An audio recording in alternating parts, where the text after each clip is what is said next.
আল্লাহ বলেন, বান্দা হাসরের মাঠ যখন কায়েম হবে, বান্দা একটা মিনিটের মধ্যে হাসরের মাঠের চতুর্দিক দেখে, হাসরের মাঠের ভয়ঙ্কর দৃশ্য দেখে আল্লাহ বলেন প্রতিটা নাফরমান এক মিনিটের ভিতরে ভেবাচেকা খেয়ে যাবে, একেবারে অস্থির পেরেশান হয়ে যাবে। এখন কি করব, এখন কি করব, এই অস্থির হয়ে যাবে। হ্যাঁ, তাইলে মুরব্বী ভুলে গেছে আখিরাত। জওয়ান ছেলে আজ 6 মাস হয়, আজ 1 বছর হয়, হাজার হাজার যুবক ফজরের নামাজ পড়ে না। হ্যাঁ যুবক, কতদিন হয় ভুলে গেছো ফজরের নামাজ? কতদিন হয় ভুলে গেছো নামাজ 5 ওয়াক্ত? কতদিন ভুলে গেছো আল্লাহকে? প্রতি রাত ভোর বানায় আল্লাহ, প্রতিটা ভোরকে আবার রাত বানায় আল্লাহ। আল্লাহ গুনতেছো 14ই ফেব্রুয়ারি কখন আসবে, গুনতেছো। আল্লাহ বলেন 12ই ফেব্রুয়ারি রাতকে 13ই ফেব্রুয়ারি বানাই তো আমি, 13ই ফেব্রুয়ারিকে 14 ফেব্রুয়ারি বানাই তো আমি। গুনতেছো ওই কাফেরদের দেখে, ওই জানোয়ার কুত্তাদেরকে দেখে যে 14ই ফেব্রুয়ারি আসবে কোন দিন, আর অবৈধ ভালোবাসা আর অবৈধ নষ্টামি করবে কোন দিন।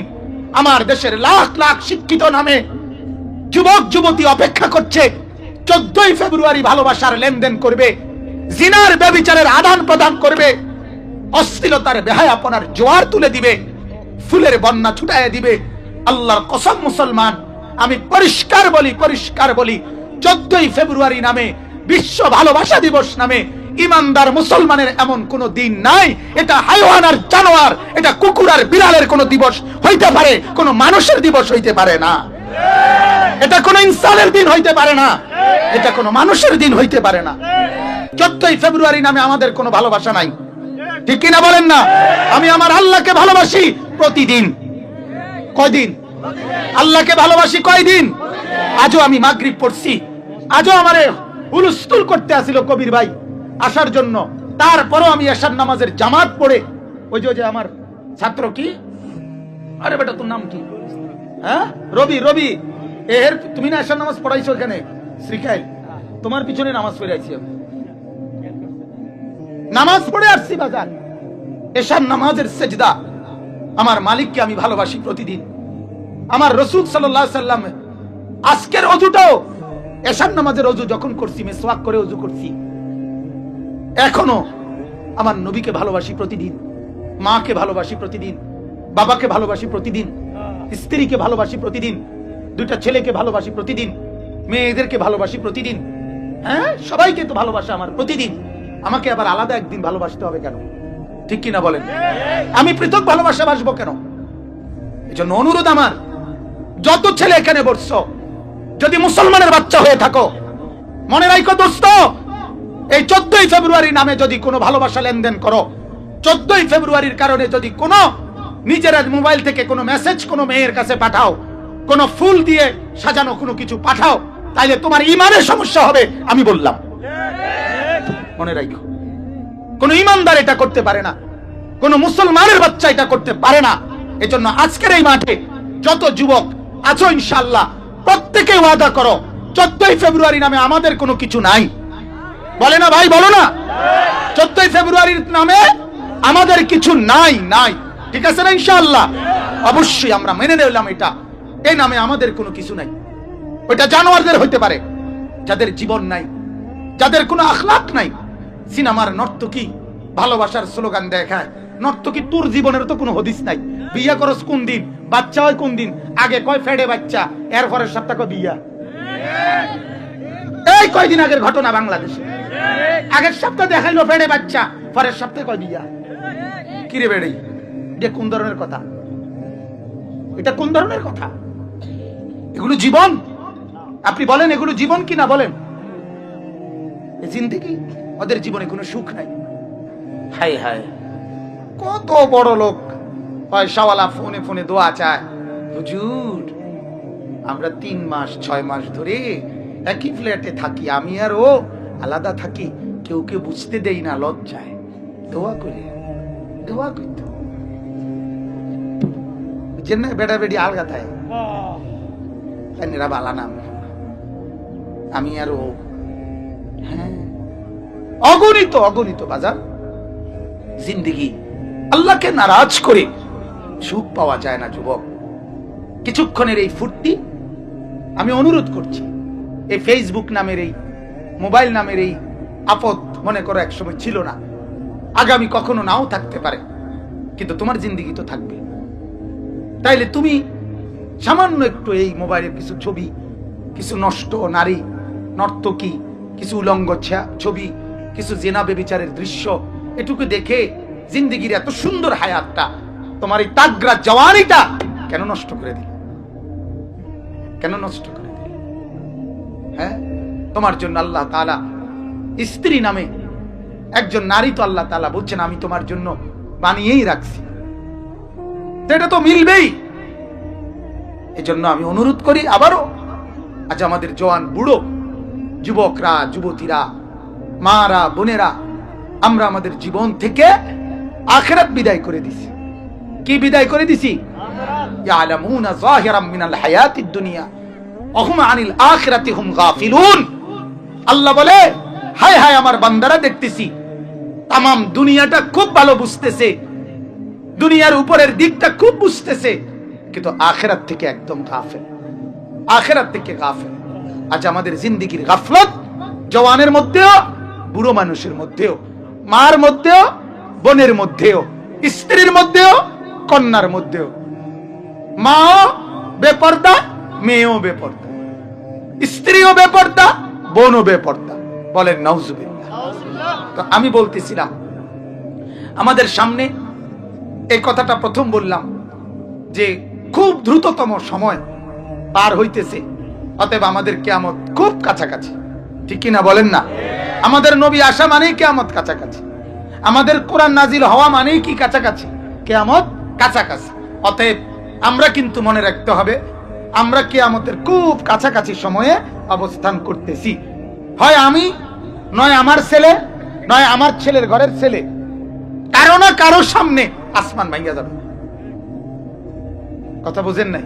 জমিন ভেঙে যাবে, কায়নাত তসতস হয়ে যাবে। ইদা সামাউন ফাতারাত। আল্লাহ বলেন একদিন আমি দেখবা সত্যি সত্যি আমার এই বিশাল আসমানটা ভেঙে ফেলব।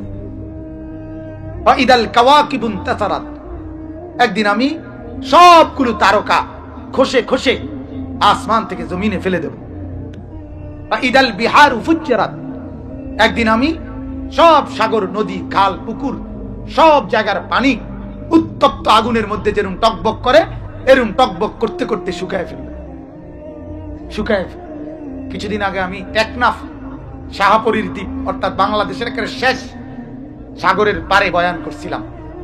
তো ওইখানে সাগরের ঢেউ দেখছি, তখন আমি বললাম যে হায়, এই ঢেউ অচিরেই একদিন বন্ধ হয়ে যাবে, মনে হয়েছে অচিরেই বন্ধ হয়ে যাবে।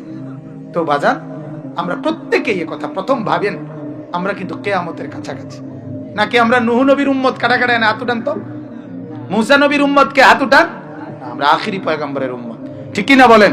তাহলে আমাদের পরেই কি কথা কন না? আমাদের পরেই কি? আমাদের পরেই কিয়ামত। আমাদের পরে আর কোন নতুন জাতি, আমাদের পরে নতুন নবী, নতুন কিতাব, নতুন ধর্ম আর হবে না। আমরাই শেষ, আমরাই শেষ। আমাদেরকে দিয়ে আল্লাহ তাআলা দুনিয়ার সংসার আল্লাহর শেষ করে ফেলবে, এরপরেই হাসরের মাঠ। অতএব হাসরের মাঠের জন্য আমাদের প্রস্তুতি দরকার কিনা বলেন? আখিরাতের প্রস্তুতি দরকার কিনা আমাদের বলেন? আল্লাহ তাআলা আমাদেরকে তৌফিক দান করেন। আল্লাহ নবী সাল্লাল্লাহু আলাইহি ওয়াসাল্লাম বলেন, নাখলাতুন ফিল জান্নাহ, জান্নাতের মধ্যে ওই ব্যক্তির জন্য একটা খেজুরের গাছ লাগানো হয়। তাহলে সুবহানাল্লাহ একবার বললে 1 মিনিট লাগে না, 10 সেকেন্ডও লাগে, 10 সেকেন্ডও লাগে।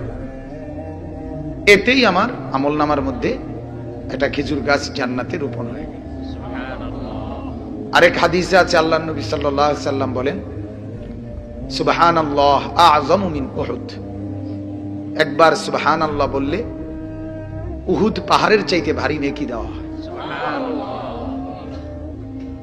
তাইলে একবার বলাতে এই তাহলে বোঝা গেল মুমিনের 1 সেকেন্ডের আমলের মধ্যেও লাভ।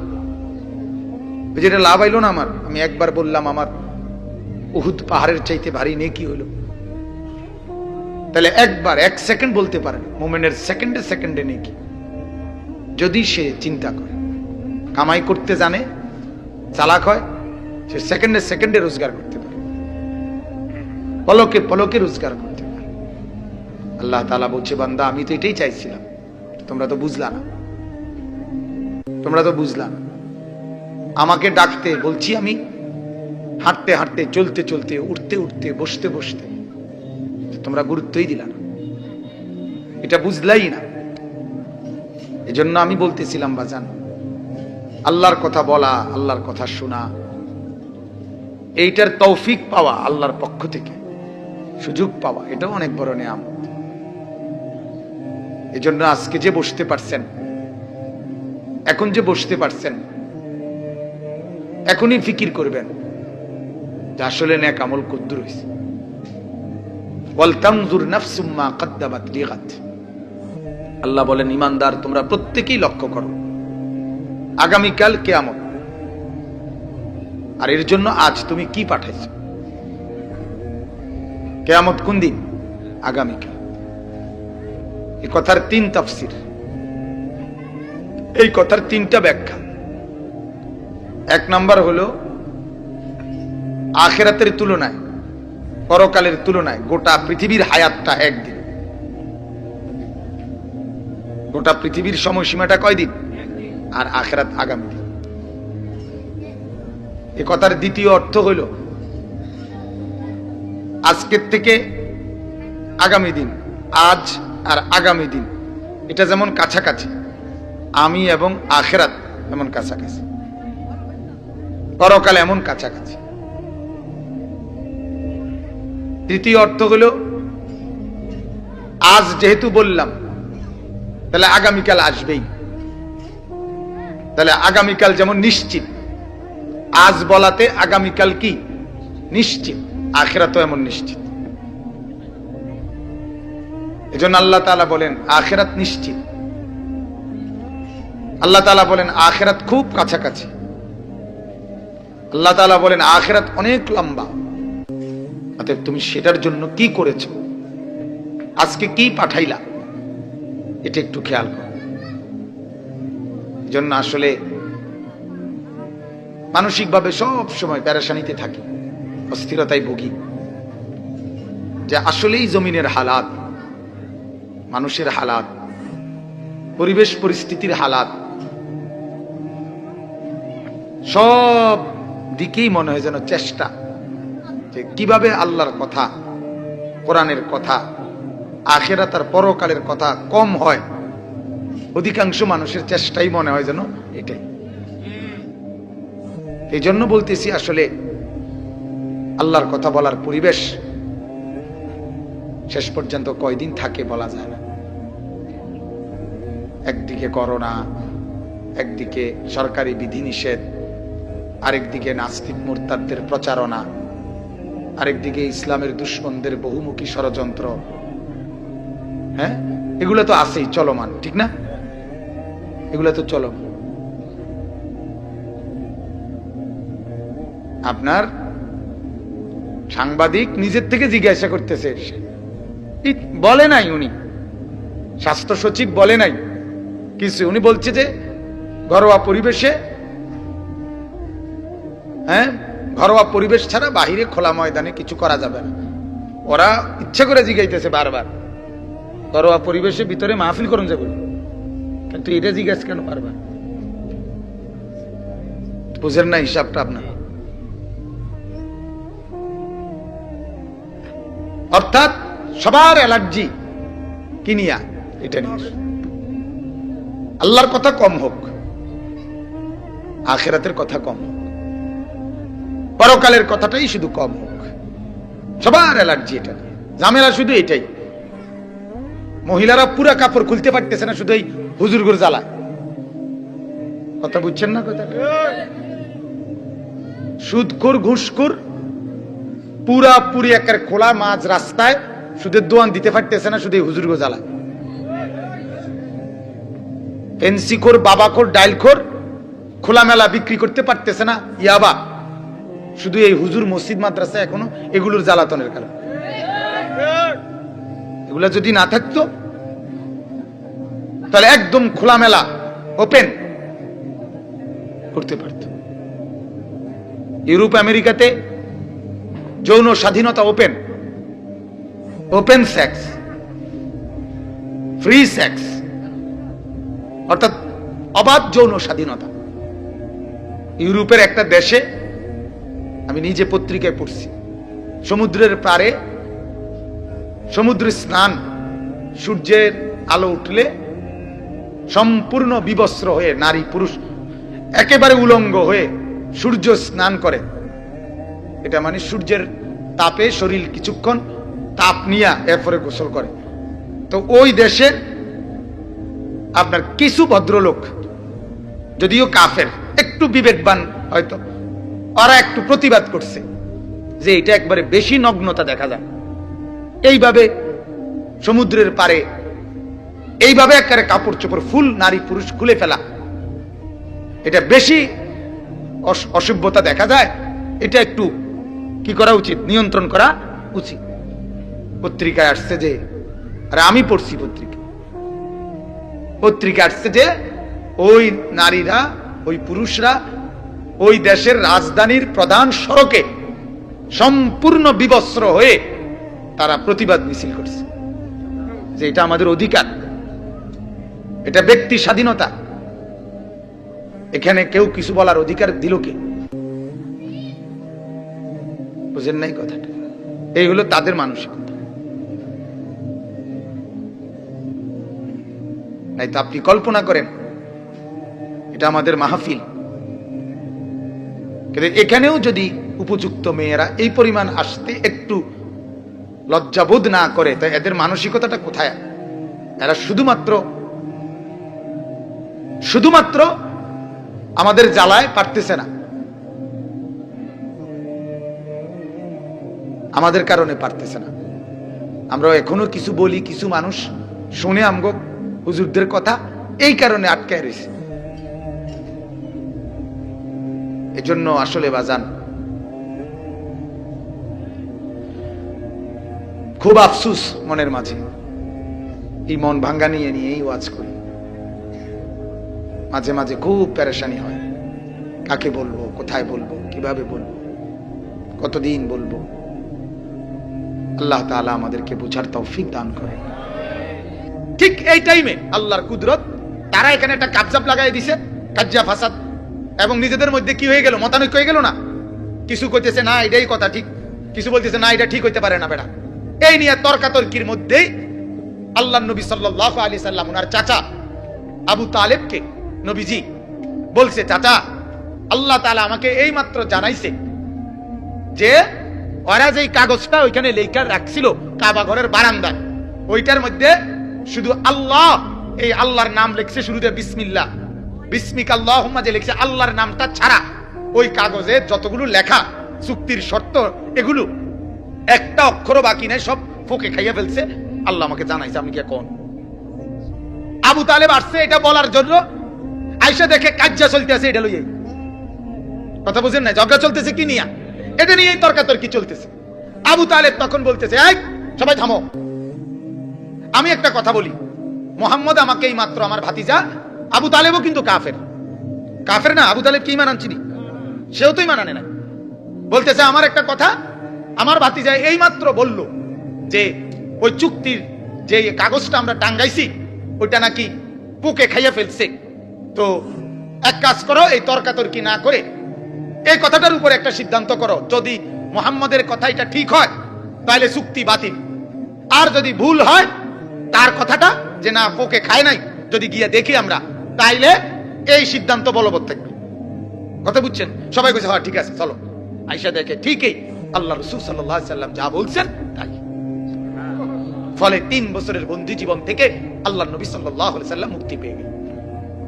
তাহলে আমার বলার উদ্দেশ্য হলো বাজান, মানবতা, মানুষের প্রতি মানুষের এই দরদ, এতটুকুর কারণে ওই 5 ব্যক্তির উদ্যোগে 3 বছরের বিরূপ পরিস্থিতিটাও উল্টায় দিছে ওনারা। তাহলে মানুষের মধ্যে মানুষ যদি একটু কথা বলে, একজন আরেকজনের সাথে এতটুকু যদি আলাপ করে যে সমাজটাতে হচ্ছে কি, এই ছেলেগুলো নামাজ পড়ে না কেন, ফজরের নামাজে আমাদের মসজিদে মুসল্লি নাই কেন, আমাদের মহল্লায় আমার এলাকার ছেলেগুলো মুসলমান পরিচয় দেওয়ার পরেও এরা এক ওয়াক্ত নামাজ মসজিদে আসে না কেন, এটা নিয়ে কি কোনো কথা হইতে পারে না? কথা বলেন না কেন? এটা নিয়ে কি কোনো পরামর্শ হইতে পারে না? তাইলে পরামর্শ করে তো মসজিদ ভাঙ্গা মসজিদ হয়। কথা বলেন না কেন? পরামর্শ করে পুরান মসজিদ ভাঙ্গা নতুন মসজিদ হয় না? পরামর্শ করে টাকা টুকা কালেকশন করে মানুষের আতফাও ধরিয়া বিদেশের টাকা দেশের টাকা রাস্তার মধ্যে মাইক লাগাইয়া টাকা দিয়া উঠাইয়া তারপরে মসজিদ বানাইতে পারে না? অনেক ছেলে এমনও তো আছে যারে উৎসাহ দিলে পিঠে হাত বুলাইয়া দিলে সে রাস্তার পাশে দাঁড়াইয়া মসজিদে লেগে টাকা উঠায়, যদিও সে নামাজ পড়ে না। এমন আছে না? তাহলে বুঝা গেল একটু দরদ নিয়ে বললে আরে সে এক সপ্তাহের মধ্যে একটা নামাজও পড়বে না, 6 মাসের মধ্যে একদিনও ফজরের নামাজ পড়বে না, এত শক্ত হে না? মুসলমান যে আছে কমপক্ষে যার কলিজার ভিতরে ঈমান আছে, আরে যার কানে আজান হইছে জন্মের পরে, মুসলমান মা বাবার ঘরে জন্ম নিছে, যে আল্লাহর কসম তার কলিজা এত শক্ত হইতে পারে না, এত পাথর হয় না মিয়া। শুধু অভিভাবকের গাফলতি, পরিবারের খামখেয়ালি আজকে সন্তানগুলোকে বরবাদ করে দিচ্ছে।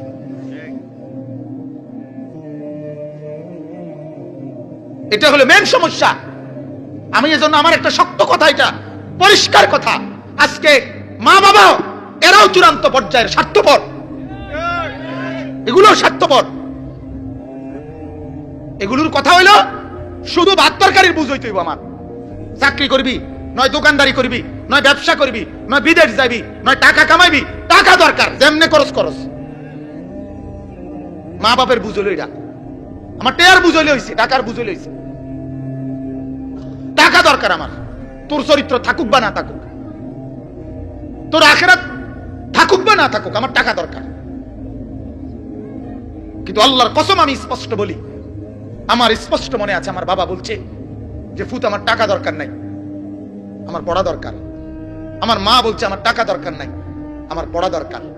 মায়ের চোখের পানি, বাবার কঠোর শাসন, দুইটা মিলছে। আল্লাহ তাআলা 5 ভাই, আমরা 5 ভাই আলেমে দ্বীন হইছে আলহামদুলিল্লাহ। দুটোটাই ছিল, মার চোখের পানি, বাবার কঠোর শাসন।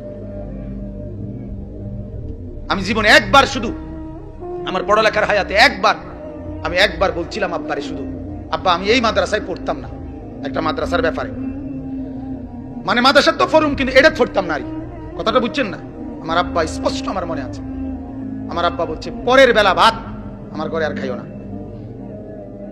পরের লোকমা ভাত আমার ঘরে খাইও না, আমার ঘরের ভাত একদম নিষেধ করে দিলাম, বাইরে এখনই বাইরে, যেখানে গিয়া ভাত মিলে হেনে খাও, তোমার কামাই করে তুমি যেটা মনে করে বাইরে।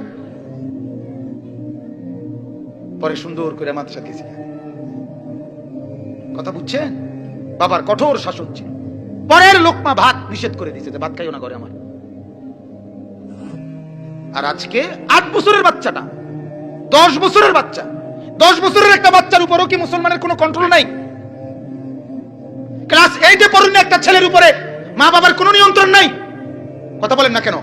তাহলে ওই ছেলেটাকে একটাবার বলে না কেন যে তুই নামাজ পড়বি কোন দিন? বলেন মিয়া, কেন এত ডাকাত হয়ে গেলাম? কেন এত পাষাণ হয়ে গেলাম? হায় হায় হায় হায়, আহারে মুসলমান, এতগুলো ছেলে এই দোকানগুলোর মধ্যে যে আড্ডা দিচ্ছে, এগুলো মাগরিবের নামাজ পড়ছে? আমি তো মাগরিবের, আমার বয়ান এখানে মাগরিবের নামাজের পরে আবু বকর ভাইয়ের সাথে আমি কথা বলছি, মাওলানা আবু বকরের সাথে। এরপরে আমি জামাত ওই যে আব্দুল মজিদ কলেজের গেটের সাথে একটা ছোট্ট মসজিদ আছে, টিনের ঘরের একটা মসজিদ, ওইখানে জামাত পড়ে আবার টান দিয়ে আইসা তো এনে বয়ানে ঢুকছি। তাহলে আমার ওয়াজ এটা যেমন দরকার, আমার নামাজ তার থেকে কোটি গুণ বেশি দরকার। এদের নামাজ কোথায়? এরা কোন দিন নামাজ পড়বে বাজান? এদেরকে কে ফিরাবে? আপনারা বলেন। আমারা যদি বলেন, আমি আপনাদের কাছে গিয়ে কাঁদি, আপনাদের বুকে ধরে কাঁদি। আপনারা বলেন। আশ্চর্য, আমার অবাক লাগছে যে মানে বলা কি কইল, আহারে, হায় হায় হায়, এত পচে গেলাম। অথচ মানুষের যেই কোনো মানুষ এটা বুঝে, গাছের গোড়া শক্ত অংশ এত সকালে তো ভাঙ্গে যায় না। তাহলে একটা 18-20 বছরের যুবক এত সকাল তো নষ্ট হয়ে যাওয়ার কথা না। এখন তো তাগড়া সময়, এই সময়টাও তার এক ওয়াক্ত নামাজ পড়তে মন চায় না, এ ভবিষ্যতে করবেটা কি?